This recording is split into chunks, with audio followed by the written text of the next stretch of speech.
ದಿನನಿತ್ಯದ ಬದುಕಿನ ಸಮಸ್ಯೆ ಸಂದೇಹಗಳಿಗೆ ಲೌಕಿಕ ಹಾಗೂ ಪಾರಮಾರ್ಥಿಕ ಸ್ತರಗಳಲ್ಲಿ ಉತ್ತರವನ್ನು ಕಂಡುಕೊಂಡು ಅರ್ಥಪೂರ್ಣ ಸಾರ್ಥಕ ಜೀವನ ನಡೆಸಲು ನಮಗೆ ಇರುವ ಒಂದು ದಾರಿದೀಪ ಡಿವಿಜಿಯವರ ಮಂಕುತಿಮ್ಮನ ಕಗ್ಗ. ಕನ್ನಡದ ಭಗವದ್ಗೀತೆ ಎಂದು ಪ್ರಸಿದ್ಧವಾದ ಈ ಜ್ಞಾನ ಭಂಡಾರದ ಅನಾವರಣವೇ ನಿತ್ಯದ ಬದುಕಿಗೆ ಕಗ್ಗದ ಬೆಳಕು. ತಪ್ಪದೇ ಕೇಳಿ, ಪ್ರತಿದಿನ ಬೆಳಗ್ಗೆ 7:15 ನಿಮ್ಮ ಜನಧ್ವನಿ ಬಾನುಲಿಯಲ್ಲಿ.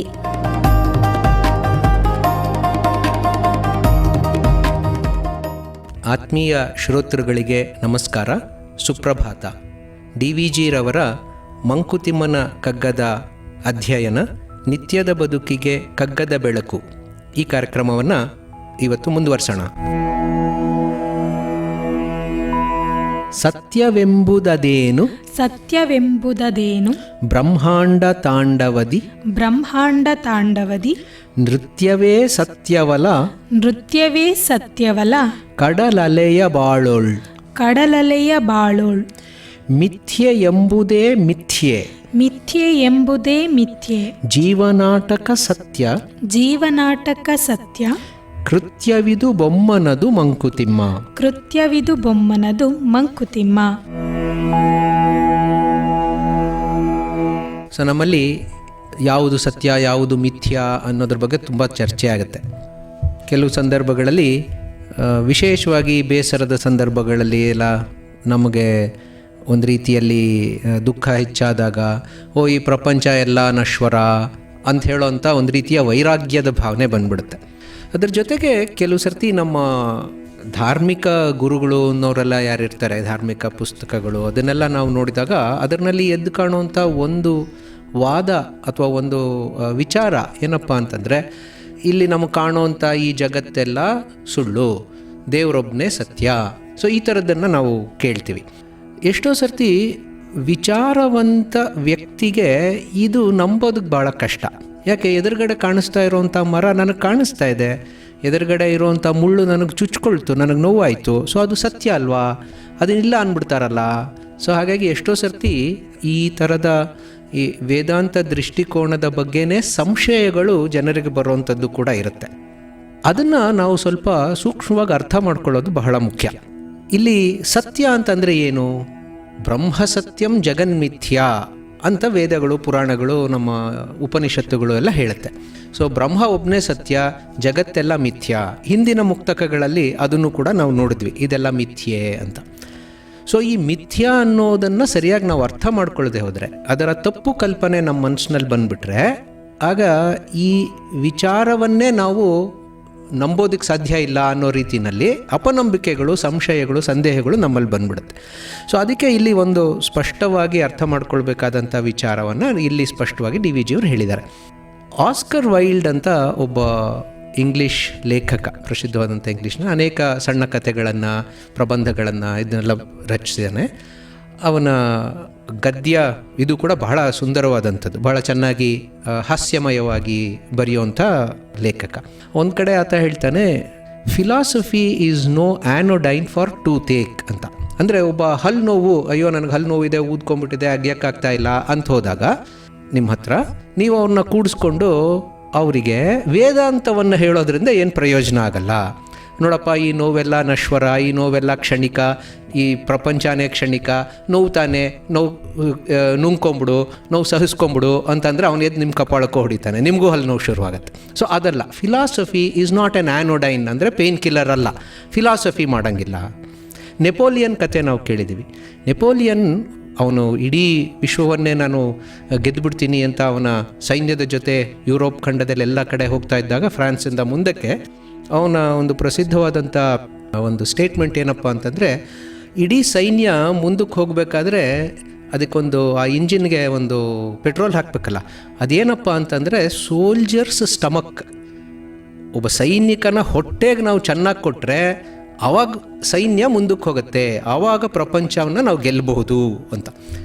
ಇದೆಲ್ಲ ಯಾಕೆ ಹೇಳ್ತಾ ಇದ್ದೀನಿ ಅಂತಂದರೆ, ಇದು ನಾವು ಕಡೆಗಣಿಸುವಂಥ ಅಂಶಗಳು ಅಲ್ಲವೇ ಅಲ್ಲ. ನನಗೆ ನೋವಾದಾಗ ನೋವು ನಾನು ಅನುಭವಿಸ್ತಾ ಇದ್ದೀನಿ, ಅದನ್ನು ಸುಳ್ಳು ಅಂತ ನಾನು ಹೇಳೋಕ್ಕಾಗಲ್ಲ. ಹಸಿವು ನನಗೆ ದಿನ ಆಗ್ತಾ ಇರುತ್ತೆ, ಅದು ಇಲ್ಲ ನಶ್ವರ ಕ್ಷಣಿಕ ಅಂತೆಲ್ಲ ಅಂದರೆ ಏನು ಹೊಟ್ಟೆ ತುಂಬಲ್ಲ. ಸೊ ಹಾಗಾದರೆ ಇದರ ಒಂದು ವ್ಯತ್ಯಾಸವನ್ನು ನಾವು ಹೇಗೆ ಅರ್ಥ ಮಾಡ್ಕೋಬೇಕು? ಸ್ಪಷ್ಟವಾಗಿ ನಾವು ತಿಳ್ಕೊಳ್ಬೇಕಾಗಿರೋದೇನಪ್ಪ ಅಂದರೆ, ಮಿಥ್ಯೆ ಅಂತ ಏನು ಆ ಪುಸ್ತಕದ ಇದರಲ್ಲಿ ಅಥವಾ ವೇದಾಂತದ ವಿಚಾರಗಳನ್ನು ಬಹಳವಾಗಿ ವರ್ಣಿಸುವಂಥ ವೇದ ವಿಶಾರದರು ಏನು ಹೇಳ್ತಾರೆ, ಅದೇ ಮಿಥ್ಯೆ ಅಂತ ಹೇಳ್ತಿದ್ದಾರೆ ಡಿ ವಿ ಜಿ ಅವರು. ಅಂದರೆ ಮಿಥ್ಯೆ ಅನ್ನುವಂಥದ್ದನ್ನು ಸುಳ್ಳು ಅಂತ ಯಾರಾದರೂ, ಪ್ರಪಂಚವನ್ನೇ ಸುಳ್ಳು ಅಂತ ಯಾರಾದರೂ ಹೇಳಿದರೆ ಆ ಸುಳ್ಳು ಅನ್ನೋದೇ ಸುಳ್ಳು ಅನ್ನೋದಕ್ಕೆ ಆಸ್ಪದ ಇಲ್ಲ. ಈ ಜೀವ ನಾಟಕ ಏನಿದೆಯೋ ಅದು ಖಂಡಿತವಾಗಿಯೂ ಸತ್ಯ. ಯಾಕೆ? ಅದು ನಮಗೆ ಅನುಭವ ವೇದ್ಯ, ನಿತ್ಯ ನಮಗೆ ಅನುಭವ ಬರ್ತಾ ಇರೋವಂಥ ಒಂದು ಸತ್ಯ. ಅದನ್ನು ನಾವು ಅಲ್ಲಗೆಳೆಯೋದಕ್ಕಾಗಲ್ಲ, ಅದನ್ನು ನಾವು ಅಕ್ಸೆಪ್ಟ್ ಮಾಡಿಕೊಳ್ಳೇಬೇಕಾಗತ್ತೆ. ಆದರೆ ಅದಕ್ಕೆ ಒಂದು ಕಾಲದ ಮಿತಿ ಇದೆ ಅನ್ನೋದನ್ನು ನಾವು ತಿಳ್ಕೋಬೇಕು. ಕಾಲದ ಮಿತಿಯನ್ನು ಮೀರಿದಂಥ ಸತ್ಯ ಒಂದಿದೆ, ಕಾಲಕ್ಕೆ ಸೀಮಿತವಾದಂಥ ಸತ್ಯ ಒಂದಿದೆ. ಯಾವ ಸತ್ಯ ಕಾಲಕ್ಕೆ ಸೀಮಿತವಾದಂಥದ್ದಿದೆಯೋ ಅದನ್ನು ನಾವು ಮಿಥ್ಯಾ ಅಂತ ಕರಿಬೋದು. ಮಿಥ್ಯಾ ಅಂತಂದರೆ ಅದು ಸಾಪೇಕ್ಷ ಅಂತ, ಅಂದರೆ ರಿಲೇಟಿವ್, ಒಂದರ ಹೋಲಿಕೆಯಲ್ಲಿ ಇನ್ನೊಂದು ಅಂತ ಹೇಳುವಂಥದ್ದು ಮಿಥ್ಯೆ.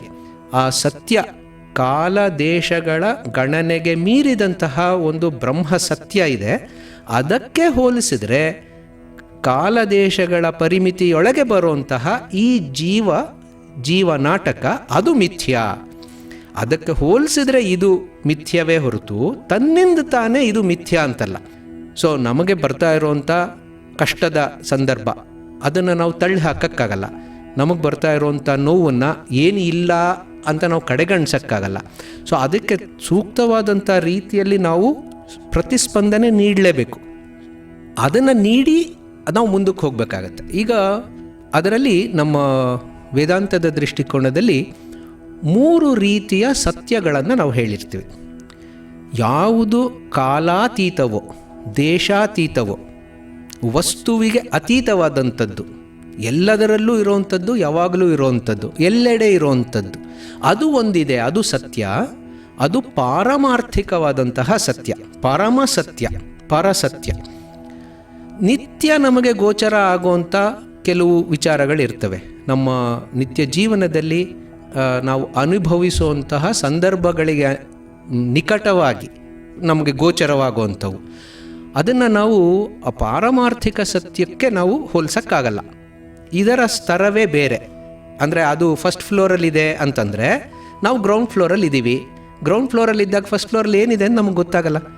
ಹಾಗೆ ಅಂದ್ಬಿಟ್ಟು ಗ್ರೌಂಡ್ ಫ್ಲೋರಲ್ಲಿ ಏನೂ ಇಲ್ಲ ಅಂತ ನಾವು ಹೇಳ್ತೀವ? ಇಲ್ಲ, ಅಲ್ಲೂ ಚೇರ್ ಇದೆ, ಅಲ್ಲೂ ಸೋಫಾ ಇದೆ. ಹಾಗೆ ಈ ಗ್ರೌಂಡ್ ಫ್ಲೋರಲ್ಲಿ ಇರೋದಕ್ಕೆ ನಾವು ವ್ಯಾವಹಾರಿಕ ಸತ್ಯ ಅಂತ ಕರಿತೀವಿ. ವ್ಯವಹಾರದಲ್ಲಿ ಈ ಅನುಭವಗಳೆಲ್ಲ ಇದ್ದೇ ಇರುತ್ತೆ. ವ್ಯವಹಾರದ ಮಟ್ಟದಲ್ಲಿ ದೇಶ ಕಾಲಗಳ ಒಂದು ಸಾಪೇಕ್ಷತೆ ಬಂದೇ ಬರುತ್ತೆ. ಹಾಗಾಗಿ ಅದು ಮಿಥ್ಯ. ನಾವು ಫಸ್ಟ್ ಫ್ಲೋರ್ಗೆ ಹತ್ಕೊಂಡು ಹೊರಟೋದ್ವಿ ಅಂದರೆ ಇಲ್ಲಿರೋ ಕಷ್ಟಗಳು ನಮ್ಗೆ ಅಲ್ಲಿ ಬರಲ್ಲ. ಗ್ರೌಂಡ್ ಫ್ಲೋರಲ್ಲಿ ಇರೋವರೆಗೂ ನಾವು ಇದನ್ನು ಅನುಭವಿಸ್ಲೇಬೇಕು. ಅದನ್ನು ಸುಳ್ಳು ಅಂತ ನಾವು ಹೇಳೋಕ್ಕಾಗಲ್ಲ, ಅದು ಸತ್ಯವೇ. ಜೊತೆಗೆ ಇನ್ನೊಂದು ಸತ್ಯ ಅಂತ ನಾವು ಬಹಳ ಸುಂದರವಾದಂಥ ಪರಿಕಲ್ಪನೆ, ಪ್ರಾತಿಭಾಸಿಕ ಸತ್ಯ ಅಂತ ಒಂದು ಹೇಳ್ತಾರೆ.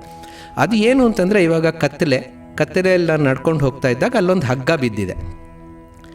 ಆ ಹಗ್ಗ ದೂರದಿಂದ ನಾನು ನೋಡಿದಾಗ ಹಗ್ಗ ಅಂತ ನನಗಿನ್ನೂ ಗೊತ್ತಿಲ್ಲ. ಆದರೆ ನಿನ್ನೆ ನಾನು ಯಾವಾಗಲೂ ಒಂದು ಸತಿ ಹಾವು ನೋಡಿದ್ದೆ, ಈಗ ಅಲ್ಲಿ ಹಾವಿನ ಥರ ಕಾಣಿಸ್ತಾ ಇದೆಯಲ್ವಾ ಅನ್ನೋಂಥ ಒಂದು ಭಾವನೆ ನನಗೆ ಬರುತ್ತೆ. ನಾನಿನ್ನೂ ಹತ್ತಿರ ಹೋಗಿ ಅದನ್ನು ಗಮನಿಸಿಲ್ಲ.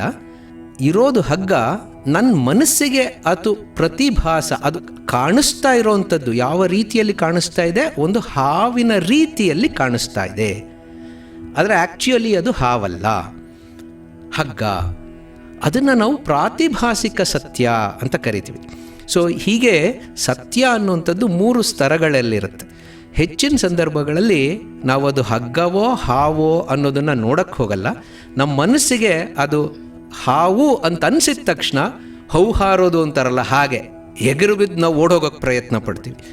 ಜೀವನದ ವ್ಯವಹಾರದಲ್ಲೂ ಕೂಡ ಎಷ್ಟೋ ಸರ್ತಿ ನಾವು ಹಾಗೇನೆ ಇನ್ನೊಬ್ಬರ ಬಗ್ಗೆ ನಮಗೆ ಮೂಡಿರುವಂಥ ಕೆಲವು ತಪ್ಪು ಕಲ್ಪನೆಗಳು, ಕೆಲವು ಪೂರ್ವಾಗ್ರಹಗಳು ಹಗ್ಗವನ್ನು ಹಾವಾಗಿ ನಮಗೆ ತೋರಿಸ್ತಾ ಇರ್ತದೆ. ನಾವು ಆ ಪ್ರಾತಿಭಾಸಿಕ ಸತ್ಯವನ್ನು ಮೀರಿ ವ್ಯಾವಹಾರಿಕ ಸತ್ಯಕ್ಕಾದರೂ ಹೋದಾಗ ನಮ್ಮ ವ್ಯವಹಾರಗಳು ಎಷ್ಟೋ ಸುಗಮವಾಗುತ್ತೆ. ಸೊ ಆ ವ್ಯಾವಹಾರಿಕ ಸತ್ಯ ಅನ್ನೋದು ಅದು ಖಂಡಿತ ಹೌದು, ಅದು ಇದ್ದೇ ಇರುತ್ತೆ.